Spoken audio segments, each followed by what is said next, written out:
And the other side came a lot sooner than he expected. But since this is an experiment, I think I'm justified in making an update, which is not using YouTube can be easy, except if you come across someone on a podcast app and they aren't fully on that podcast app, then you go to YouTube and you put it in watch later. Now, I was giving myself a leeway, but the topics of the podcast are not beneficial to me at this moment. It is the same. He's not right wing. I don't know what he is really. I don't think he identifies as anything but whatever religious domination. I'm not good with religious terms. I don't know those yet. Maybe I'll learn them. But yeah, it's just the Prudentialist, so you can check out his stuff. But I was listening to that today, and most of it is like, commentary on the decline. And this is also the thing. It is understanding the role of dopamine. And it's not that I get dopamine from being online, but I get dopamine from the critique of dopamine, which is all this intellectual stuff.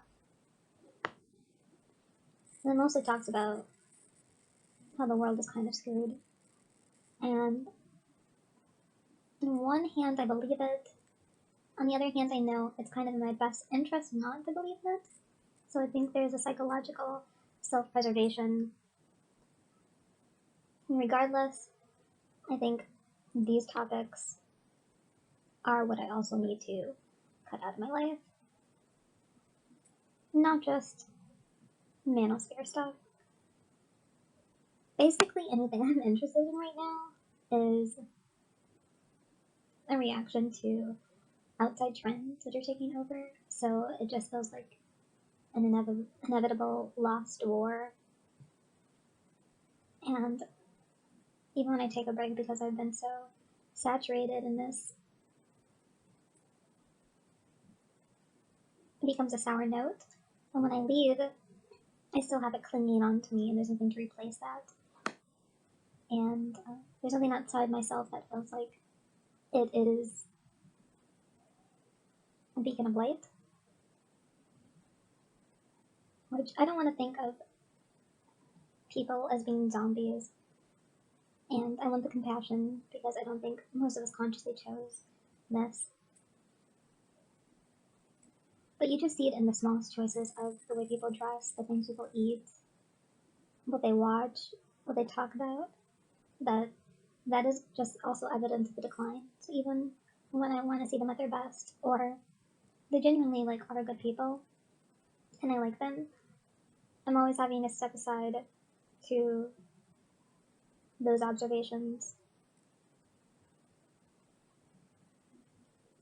And most of the time I do it silently. Sometimes here or there I'll comment maybe something about red dye and what they're eating isn't, shouldn't be eaten.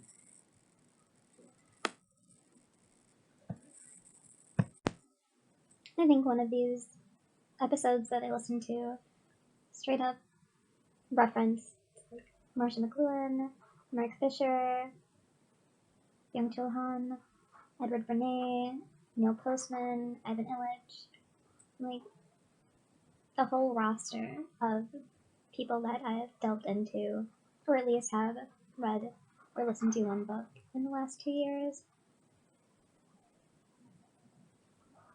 So that's just a funny moment of when you realize your interests have changed and you're actually in a completely different sphere.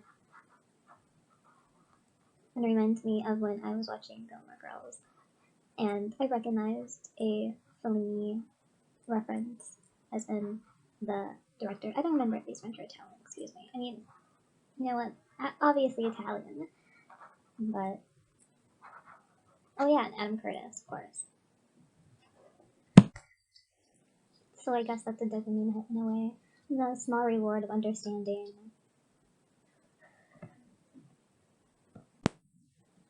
then how can I both do a podcast cleanse or fast and also a music fast? Right now I'm fasting coffee and attempting to fast sugar.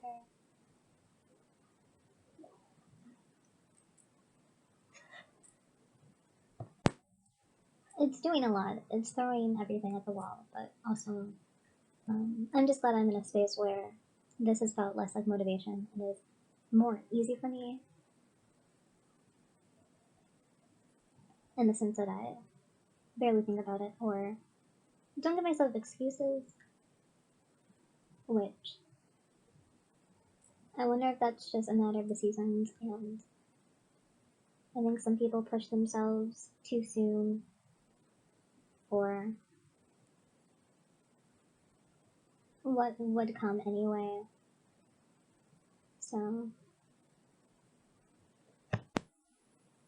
I have wondered if these are my prayers answered, or if I should have used a lot of previous time for other stuff and I would have ended up in this kind of, I'll say mindset, but what I mean is, I don't know, consciousness. It's not that I'm thinking about it as much. It is more decision and then flow state. Or maybe this is just adulthood and like my fully developed brain taking charge. I once again have a series of post-its in no particular order, but when I'm at work and I'm listening to this stuff, I'm simultaneously feeling like I'm going to explode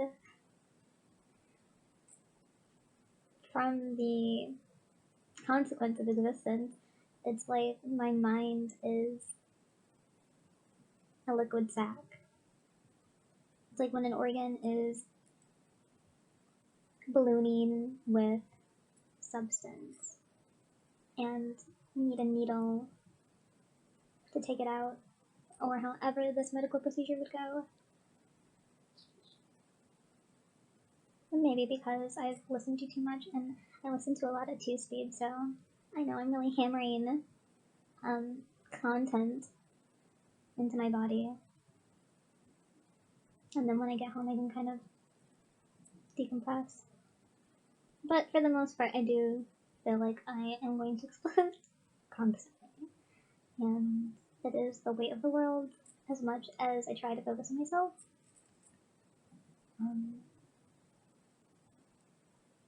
Maybe it's natural compassion, but there is this feeling like I wish I could just sacrifice myself for the world to feel sane again. Because at one point, all I wanted was to die.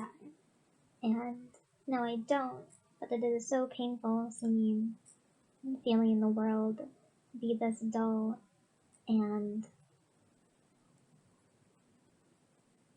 just crumbling with no way to not sink it, like scooping water with your hands for the flood, but it doesn't help. Even though I believe there is going to be a good ending. Or a positive ending, I don't know. Like, some people think if everything was good, then it'd be fine. But here's the thing. I feel like being born is almost like the whole point is to realize you're in a loop. And some people think, well, all we have to do is make the loop positive, but it is still a loop.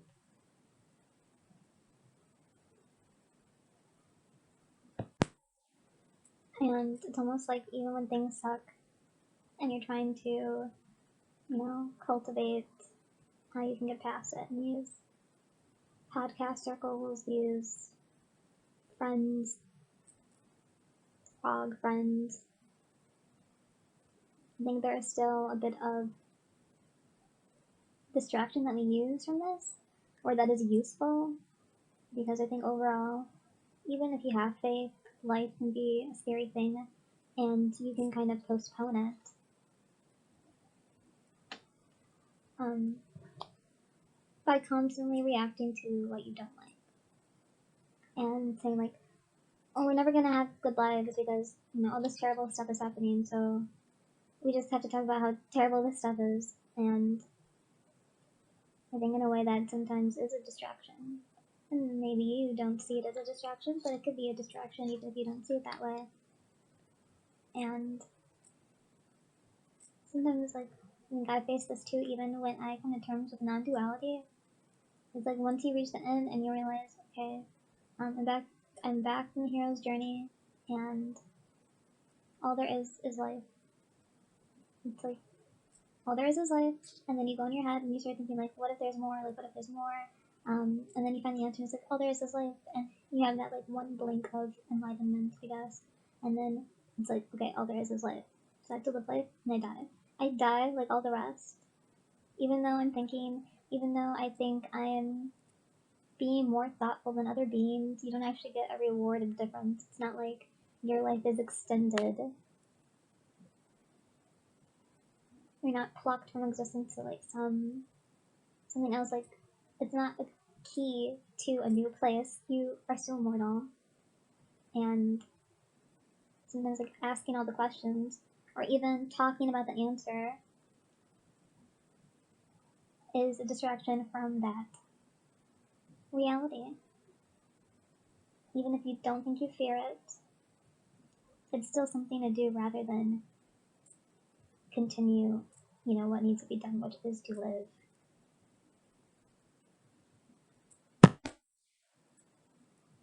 And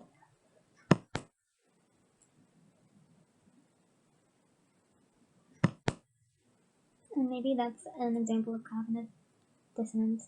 I'm thinking of other examples lately. Reality is so filtered and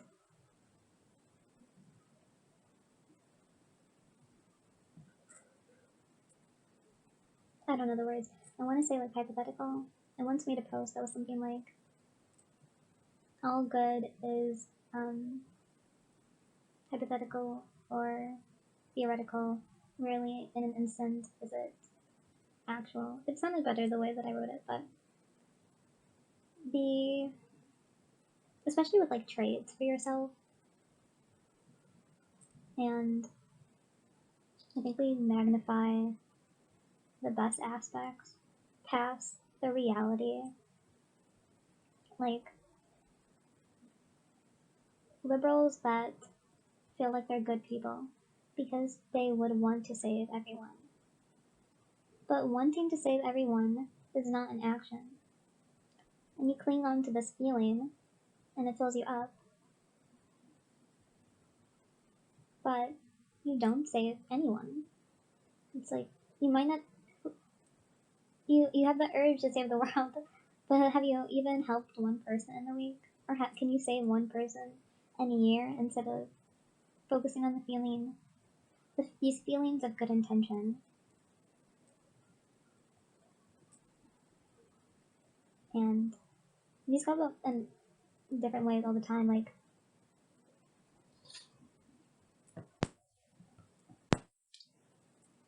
Like in my head, I'm a smart person, but in reality, the smartest thing I do is not that smart. I feel like it is like doing my job. I don't think requires high intellect. So in my head, I think I'm smart, but the actions I'm doing, it's not that smart.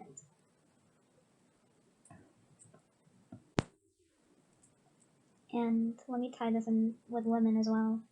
In our heads, we want to be that independent, a quality person. But then when we show that it's actually a lot of inconvenience, and a lot of women don't actually want that. And something I was thinking about is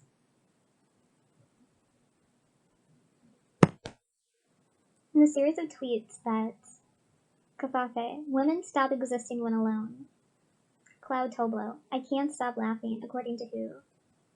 Kofafe. Look at your response. According to who? You can't even evaluate the thought in your own head. You need to outsource it to the hive mind. I was thinking of the ways women, and which women want. I feel like women honestly don't want to be alive. In the sense that they would rather outsource all of their being. And this is why most arguments with men happen. It's like, why couldn't he just... It's like they don't want the person for who they are. They want the person with so many adjustments. Like, he needs to know how I'm feeling. He needs to know how I'm thinking. I need everything that I want already there. Like, when I get home, I want the flowers that I like. Like, I want him to read my mind. I want him to be me. I want him to be me for me.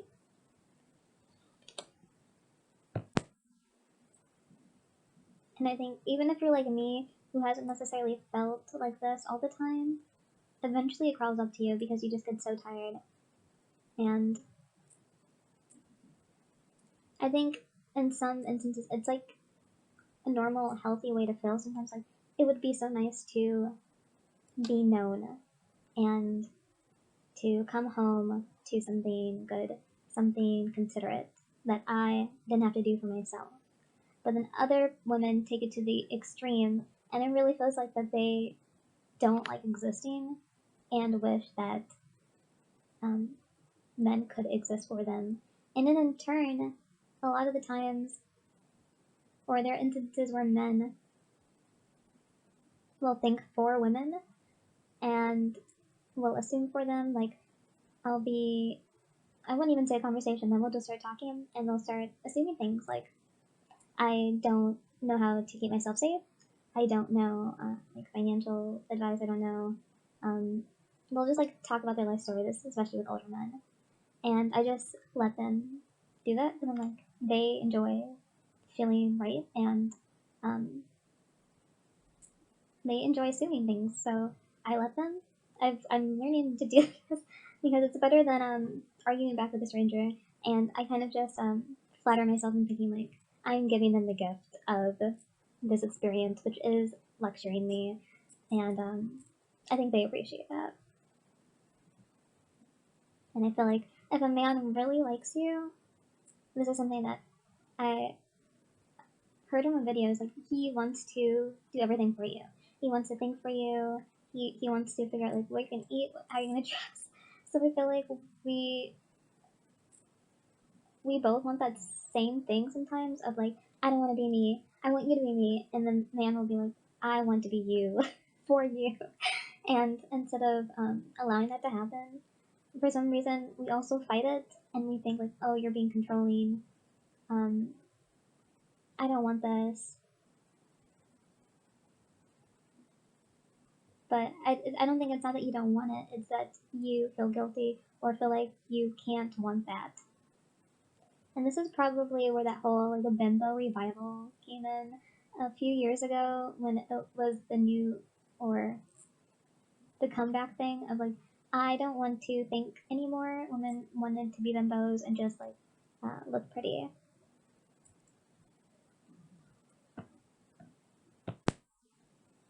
So I guess I will consider the idea that men like women for who they are more than women like men for who they are. I think men will tolerate more for whatever spark they see in you, and maybe it's your eyes, maybe it's your laugh. You know, it doesn't have to be sexual. It's just like that femininity, that playfulness. And I'm not sure if, yeah, so they'll tolerate that for whatever they see that's good.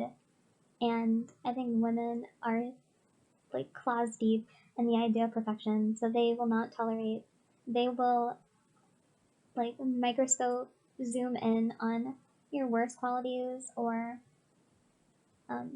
think everything is just like a Build-A-Bear project and get very frustrated at, you know, all the bad parts, which, you know, maybe there is evolutionary reason for this. I feel like when it comes to basing things on evolution,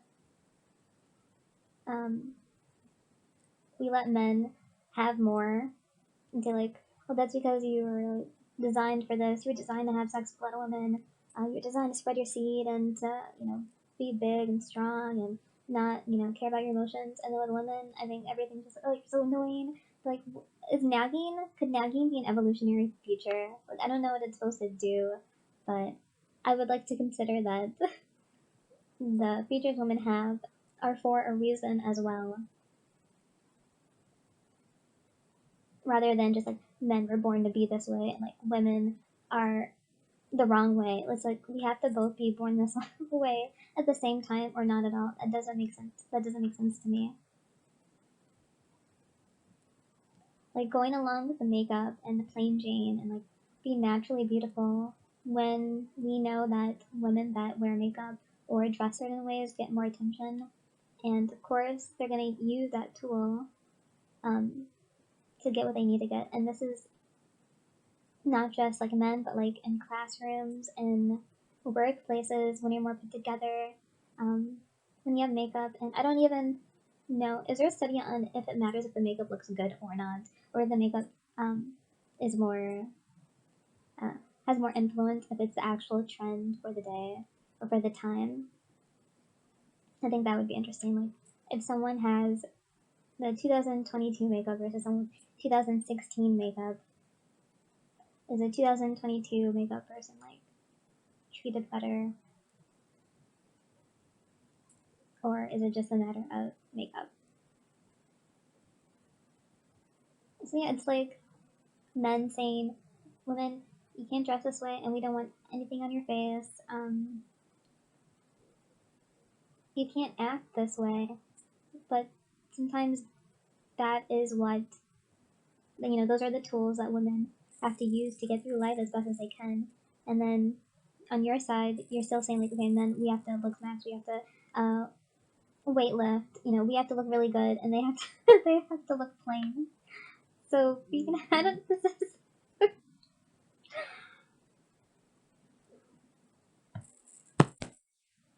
or like on the topic of virginity and um, virtues and values, men are like, there's nobody out here that's this way, but who like women that women aren't going to put all their business out there, especially if the trends are the complete opposite. Like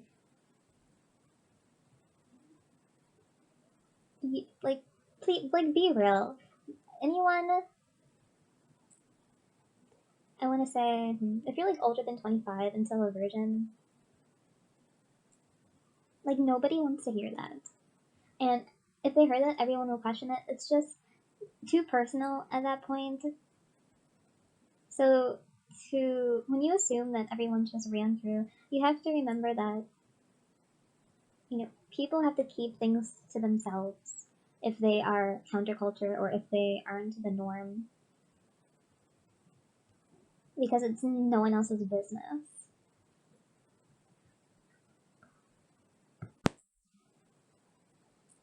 Like, you don't understand the ridicule women have at even the idea of having children, of doing anything that's considered domestic or traditional.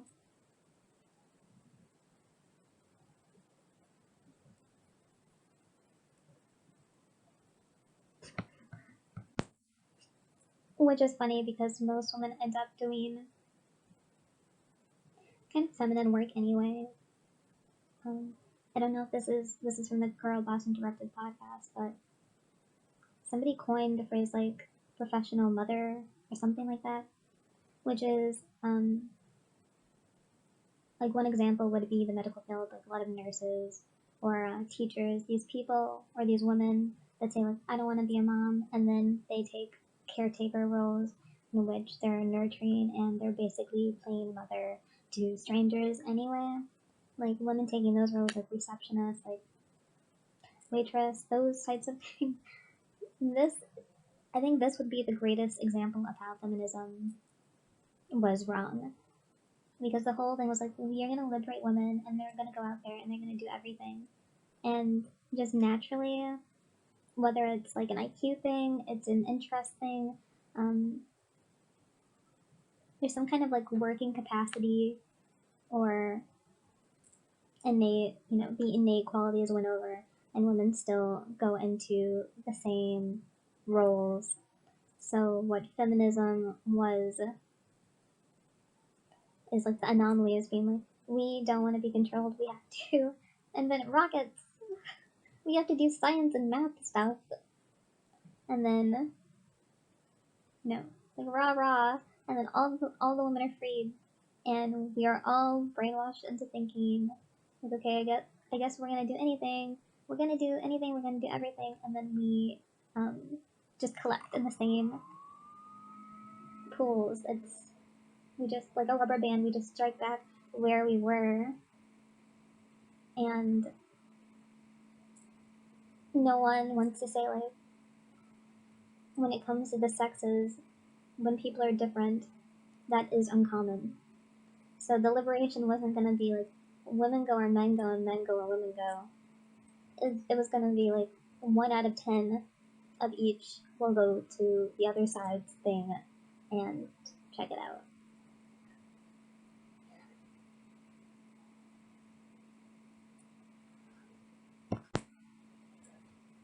So if you aren't that anomaly that really does end up on the other side, you just start to, I think you inherently become hypocrite, because you're saying like, oh, I'm a feminist, and then you end up married, and you end up being a professional mother, working as a nurse, and you don't want to pay attention to like cars and construction and all this like technical, mechanical work, plumbing, trucks, like all the stuff that most men were already interested in as boys. But you're saying like, no, I'm a feminist, like I'm just like men, and everything about you is saying the opposite except for the label and the wish and the intention.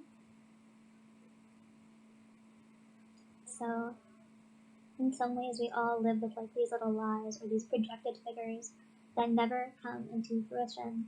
It is like hypothetical phantom self.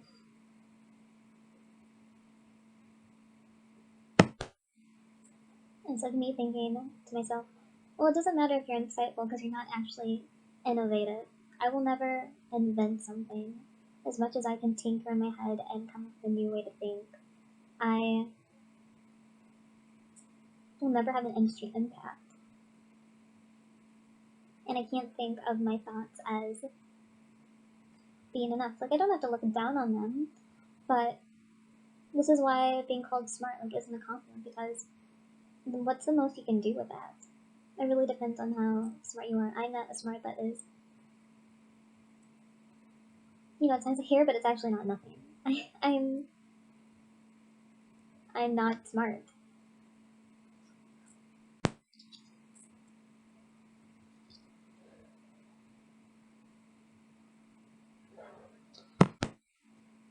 I'm not smart in a way that matters, and that's fine. Um, okay, another thing I was thinking about is sexual revolution and the way, people wanted liberation, but you have to realize that liberation comes from temptation. And when we had these pockets of temptation, like in the 20s or in the 50s, the 70s, it was also, in response to what was previous, and then it was like constricted again, and that's what made it so sexy. That's part of the, the literal arousal of it is like, the sexual like revolution we have right now. There is no arousal because it is oversaturated, and people assume that all progress will be infinitely exponential. But the tension makes so much. The want to fight, like the war, gives you a reason. And when everything is a free for all, you lose the reason, you lose the tension, the box, and then it becomes, it's not sexy anymore. It's not satisfying because you've overindulged. and you've ruined the game. Like, the game was flirtation.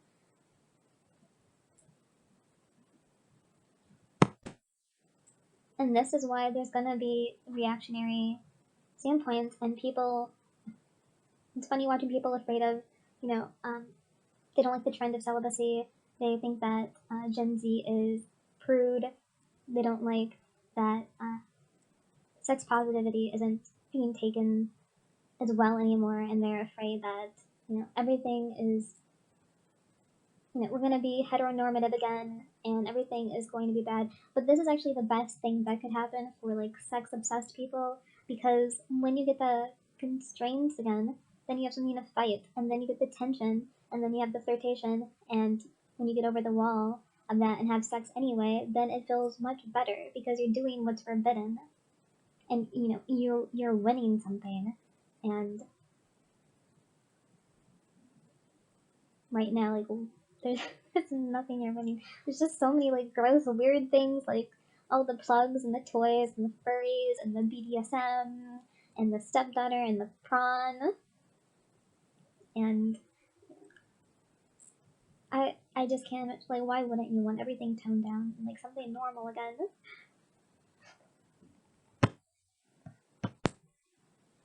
And I'll tie that back into my thoughts on how women think and how what they actually don't want to think. And I think this is shown through Grape, code word, because the fantasy of Grape is, you know me better than I know me, and you desire me so intuitively you can't help yourself. And I want to be desired in that way, where it is like a god force. You're not, you know, I'm not tolerated, I'm not an option, it's not considered, it is just taken. And you, as a man, would want the power to be able to take anything you want. Because I think men value power and control more, and women are more. Or maybe men value power and women value control? Or men value power and control, and women maybe desire? I'll have to think about it more. But I think Grape is like the two halves of our most instinctual ones of a kind of flow state of not thinking, of just like, you can't control yourself. It is God force that takes it upon itself to take over me, and I am the most special thing in the universe that no one could be chosen but me.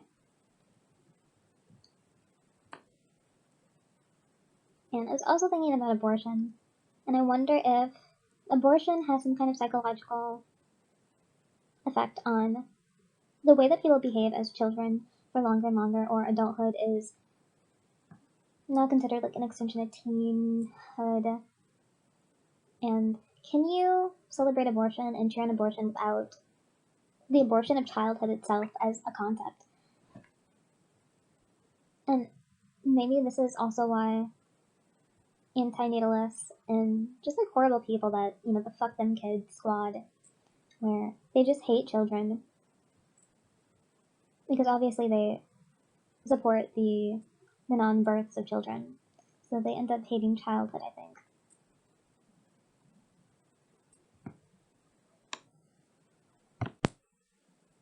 It's like, can abortion exist without the abortion of childhood, the concept, the,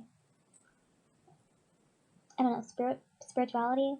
I'm not talking about the word, I'm talking about the feeling, the can abortion exist without aborting childhood innocence as well for the children that were born?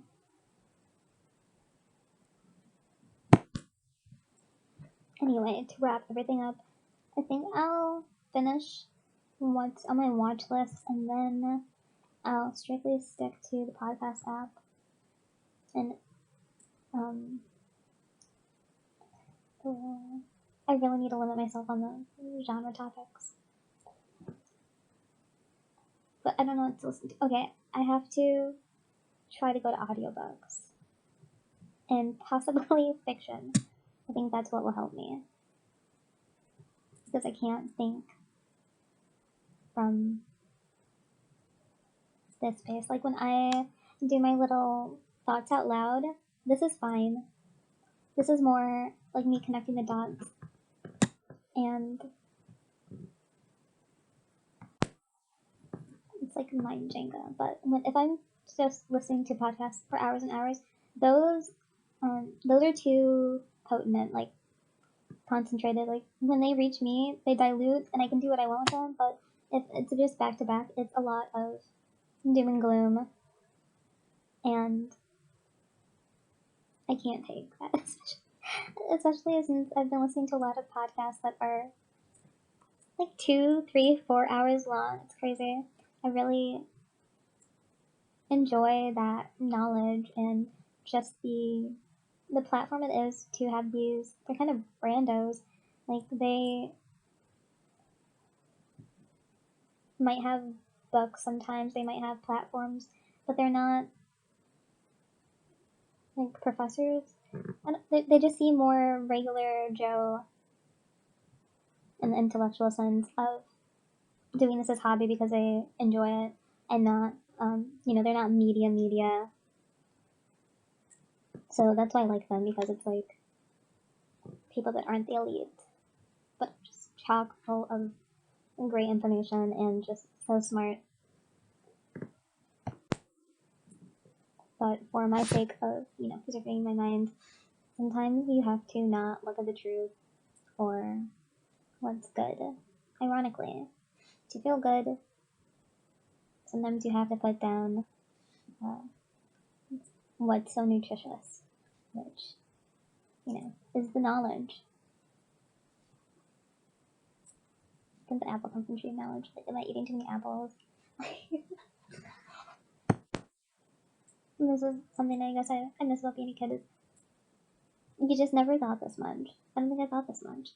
But now I know enough that maybe like the neurons are closer to each other that you can't help but have like one pinball hit 1,000 things and everything's firing off and everything's constantly connecting because you know more.